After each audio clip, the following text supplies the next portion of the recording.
தொடர் குற்றச் செயல்களில் ஈடுபட்டு வந்த ரவுடிகள் கோவை மாநகரை விட்டு வெளியேற வேண்டும் என்ற காவல் ஆணையரின் உத்தரவை சென்னை உயர்நீதிமன்றம் உறுதி செய்தது.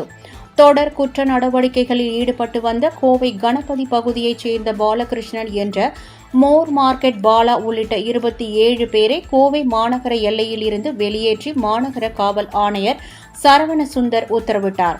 இதை அடுத்து பாலகிருஷ்ணன் என்கிற மோர் மார்க்கெட் பாலா கோவை நகருக்குள் நுழைவதற்கு விதிக்கப்பட்டுள்ள தடையை நீக்க வேண்டும் என்று சென்னை உயர்நீதிமன்றத்தில் வழக்கு தொடர்ந்தார்.